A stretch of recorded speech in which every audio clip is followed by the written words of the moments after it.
Good morning, Georgina Downer, and welcome to this conversation. As part of the Dignity and Prosperity series that we've been putting together, I'm obviously interviewing all the contributing authors, and you've made an excellent contribution about the enduring legacy of Sir Robert Menzies. Yeah, it's great to be here, David. My pleasure to have you.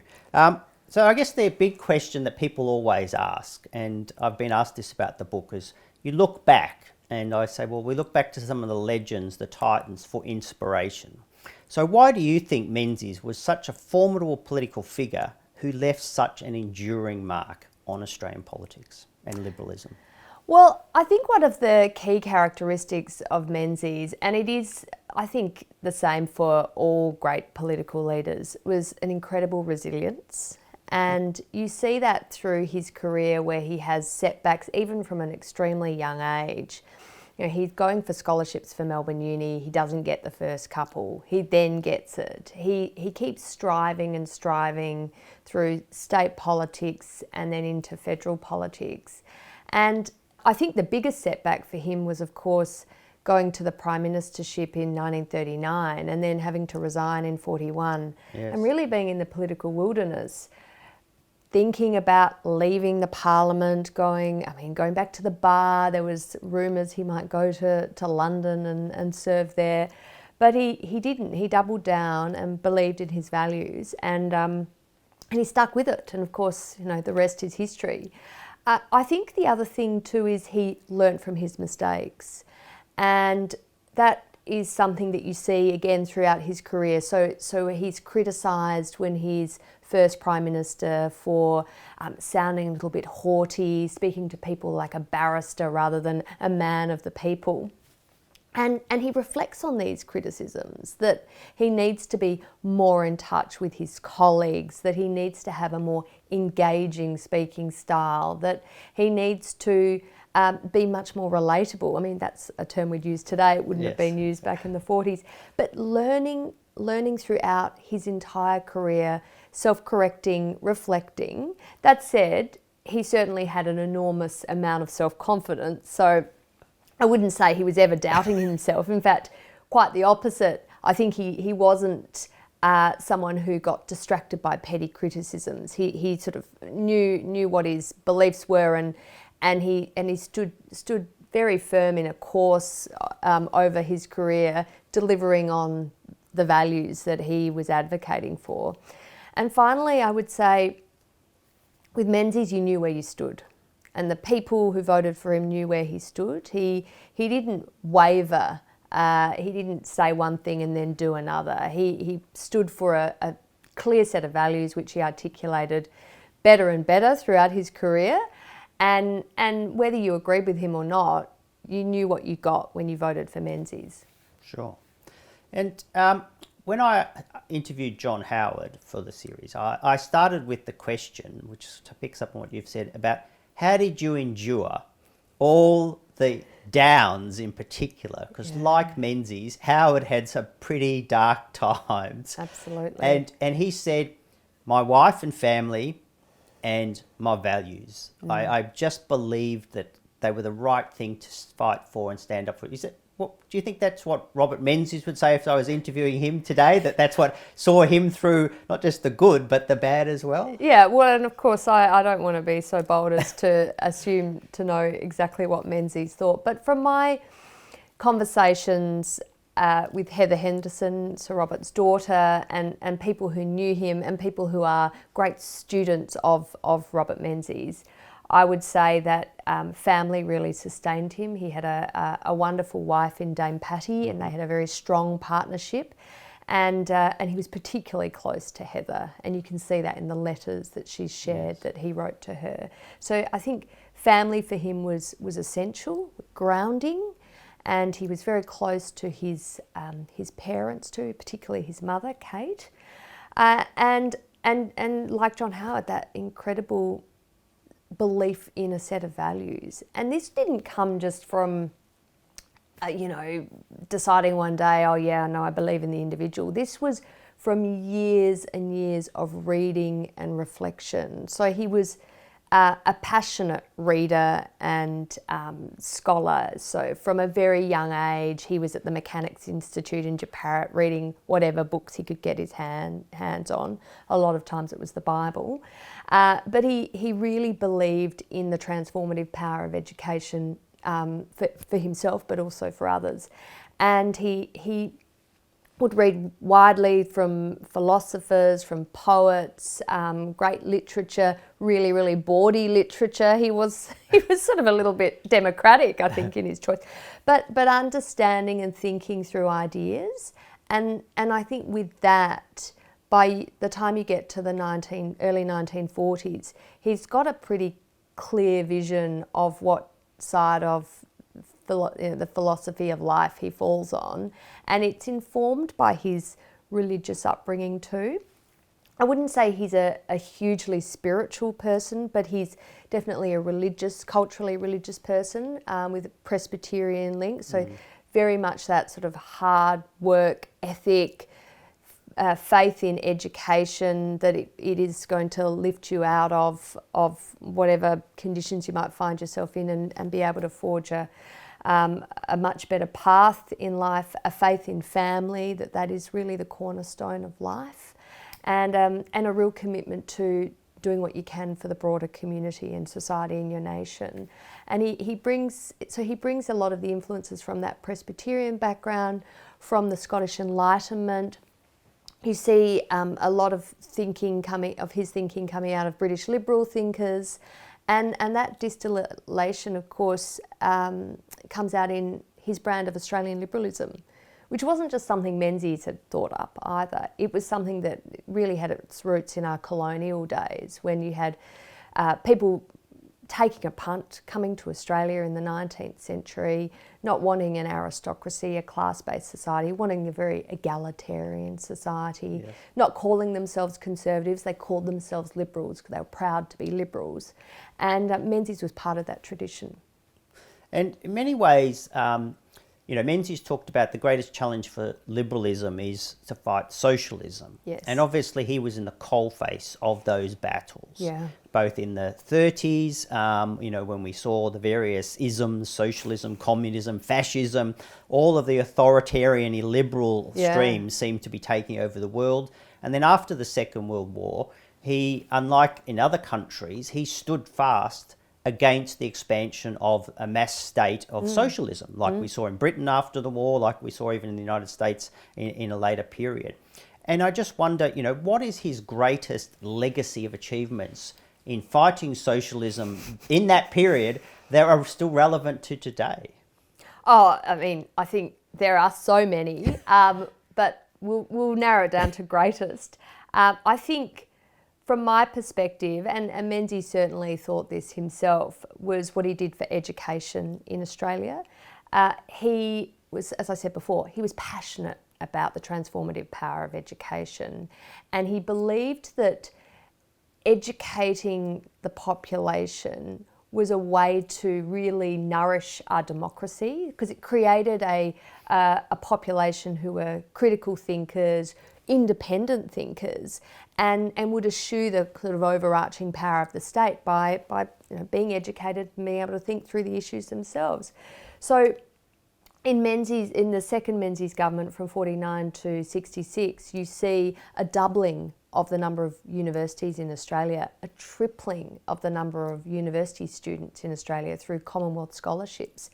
And all that really was creating an educated nation. And that really sets us up for success even today. We feel the huge benefits of those Menzies era reforms and I think a genuine education revolution. The second thing I would say is the creation of a very stable and powerful and successful political force on the centre-right, the Liberal Party of Australia.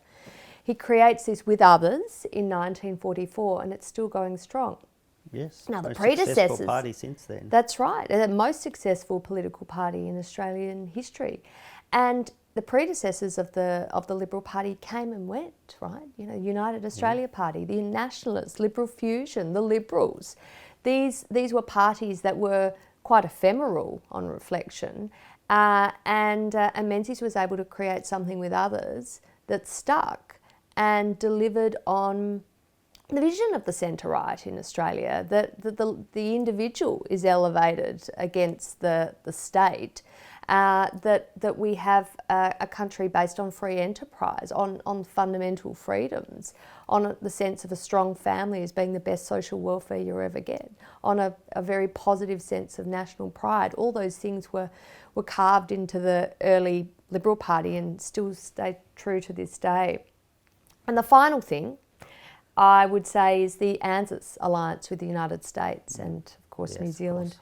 Of That has set up Australia for to be a very significant contributor in terms of the peace and stability of our region, but it's also been essential to the defence of Australia and the deterrence effect when it comes to the strength of that alliance. And Menzies very much believed in Australia needing great and powerful friends, and when Britain started withdrawing from Asia, particularly with the fall of Singapore, which was a massive blow for Australia, we looked to America, and by 1951 we were able to sign this alliance with the United States, and that has really been the most incredible partnership for Australia to this day, and really defines our strategic posture and aligns us with a country which has fundamentally the same set of values as Australia, which is so important. Absolutely.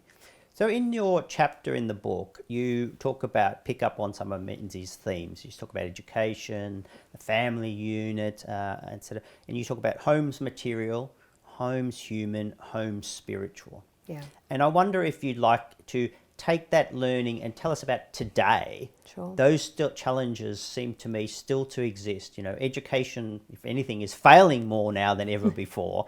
Housing affordability is front and centre as a problem. Yeah. And the sense of spirituality or faith that people have is, I feel, rather lacking in many cases. And we see, particularly in the younger generations, there's almost a fear that there's no future. The future is not optimistic or positive, as Menzies always talked about, a very positive future.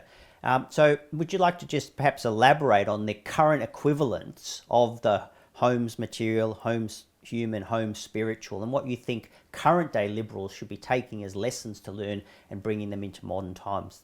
So the home's material, human and spiritual, that sort of tripartite cutting of the sort of the fundamental things that are most important to us comes from Menzies' Forgotten People speech that he gave in 1942. And it absolutely resonates to this day. I think it really demonstrates the timelessness of the Menzies appeal to Liberal values. Home's material, so home ownership, was a big issue back then, and that's, another fantastic Menzies achievement is the way he was able to transform through a series of policies a home ownership rate in Australia of just 53% in 1947 up until when he retires in 1966. 71% of people own their own home. It is still a really big issue for Australians these days, particularly young people, and it is still intrinsically linked to that sense that if you own your own home, you're invested in your country, you have a sense of stability, you do have a stake in your country, you have a sense of stability that gives you confidence to have your own family, to forge your way ahead.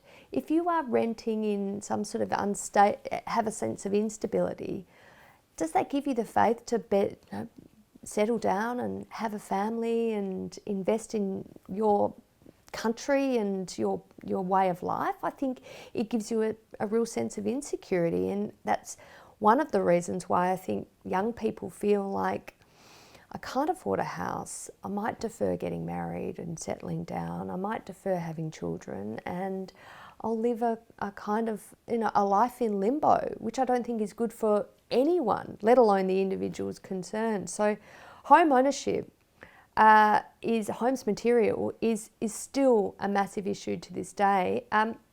No one has the answer completely, and Menzies didn't have the complete answer, of course, but facilitating conditions so that there is enough supply so that for young people it is affordable. And Menzies didn't shy away from providing some government support, which of course governments to this day do as well.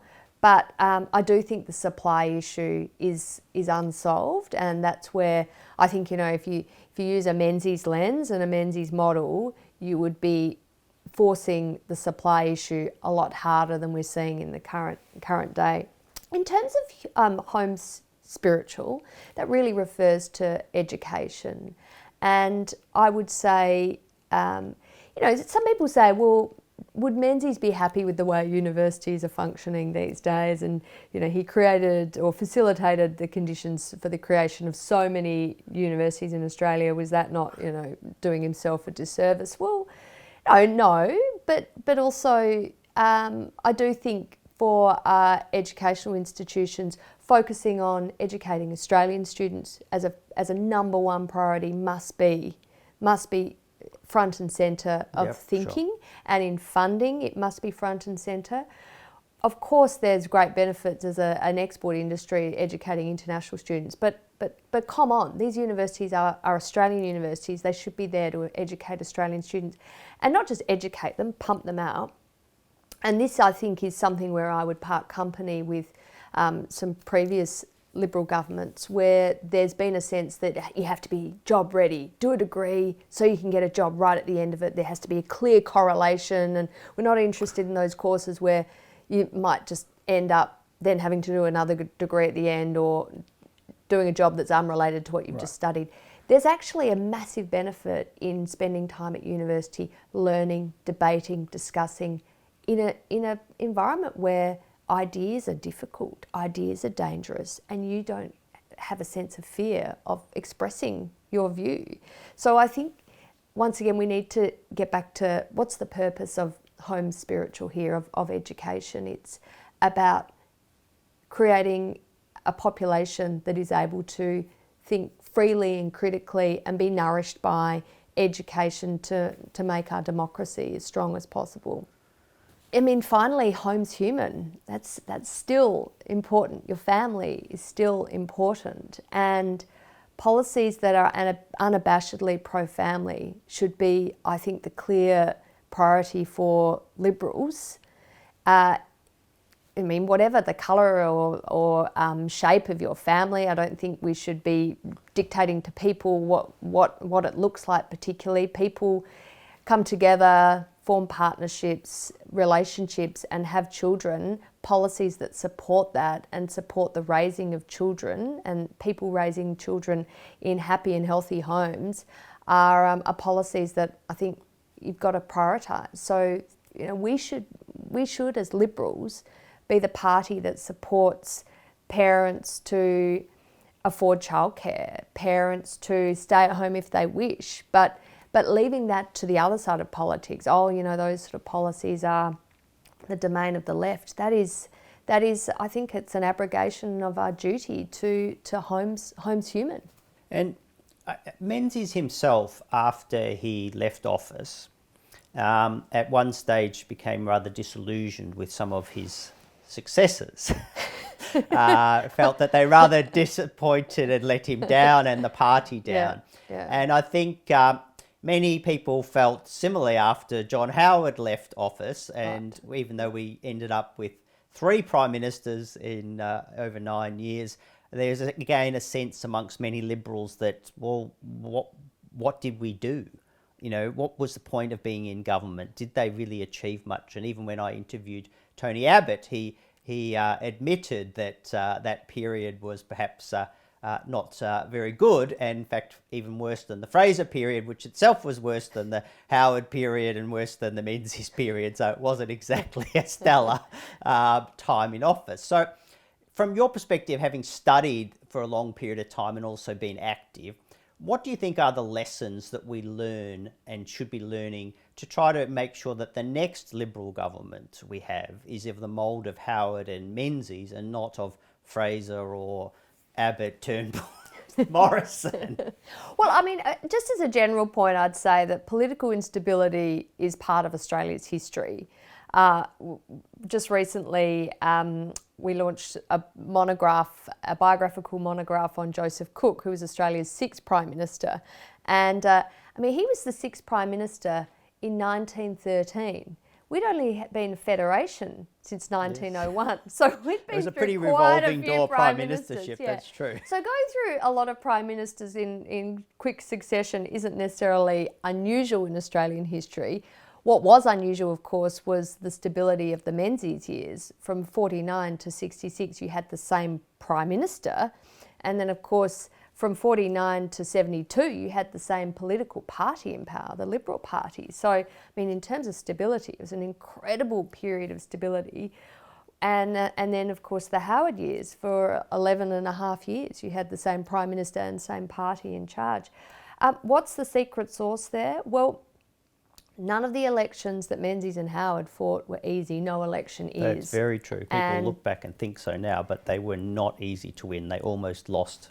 Well, Menzies came within 1 seat of losing. Yeah, Howard lost the two-party preferred vote on one occasion. That's right, as did Menzies. Yeah. I agree. So look, there's the art of politics, and Troy Bramston, author and biographer and journalist, he's written about Robert Menzies really mastering the art of politics. It's using your oratory to best effect, being relatable, being able to take those values and distill them into terms that everyday people understand, and using Parliament and the procedures of Parliament to your advantage. Menzies, of course, had some pretty awesome opponents who didn't trouble the scorer on some occasions in Doc Everett and Arthur Calwell. So, he was lucky, and of course the Labor split. But with Menzies, you got a sense of incredible stability and security, and I think that was the same with Howard. They didn't try and deliver everything on their agenda on day one. They were able to demonstrate a sense of assuredness about what they stood for and the course they were on in opposition to their counterparts. So Menzies is taking over from Chifley in 49, who's overseen Australia through the sort of post-war reconstruction, keeping all these wartime controls on people's lives, wanting to nationalise the whole banking industry in Australia and change the constitution to do that. And Menzies says, no, we're eschewing, we don't want any truck with socialism and nationalisation. We want people to be in charge of their lives. And if you vote for me and my government, you will get that. And you did over the course of the 16 and a half years he was then in government. With Howard, it was the same. You had the chaos of Mark Latham that he was running against. He was presenting someone who was going to give you a sense that life would be stable under his governance and leadership. And that is, the left might see virtue in radical change, in revolution, in tossing over apple carts. But fundamentally, people want a stable life, a secure life, and they want to know that they'll get a pay packet at the end of the day, that they have a roof over their head, that they can send their kids to school. These are not things to be dismissed. These are important and give people a sense that they have some hope in the future. So both Howard and Menzies definitely gave you a sense of certainty and stability. You knew where they stood on their values, and they weren't distracted by the petty politics of the day or petty criticism or the current fads or those sorts of things. I agree. They, in many ways, they stood firm against the zeitgeist and many of those things which at the moment, as we know, are taking over so many parts of society, cancelling, deplatforming, you name it. It's become very popular to get rid of a whole lot of opinions that one doesn't like rather than actually address them or debate them or challenge them. But that said, neither Menzies nor Howard were reactionary. They weren't there to just say no to any sort of sense of progress. And Menzies very famously says he chose the name Liberal because he was in no sense wanting the Liberal Party to be a conservative party or reactionary. He wanted the Liberal Party to be a party of progress. And in fact, in the early We Believe statement, he wanted the Liberal Party to be a party of social justice, which in those days really meant equality of opportunity, of being able to get ahead in life, of social mobility. So when there were changes that needed to be made, around the equality for women, women in the workforce, women in professional life, Menzies was a champion of those things. It's clear that Menzies and Howard and successful Liberals have been very big on empowering individuals, choice, but preserving what's important, but improving what needs to be improved. And I think in the book we have a lot of discussion about all the challenges that we have, all of the dismay, if you like, that so many Liberals feel about the situation we're in, the creeping socialism across so many parts of the nation, both in the economy now, but also across the social sphere, the cultural sphere and the political sphere, and which I'm sure Menzies would have proposed. But rather than trying to pretend what he would say, let me ask you, as a modern Liberal yourself, what do you think are the key challenges and how we need to address them today to make ourselves into a successful political party again? I think absolutely we need to focus on home ownership.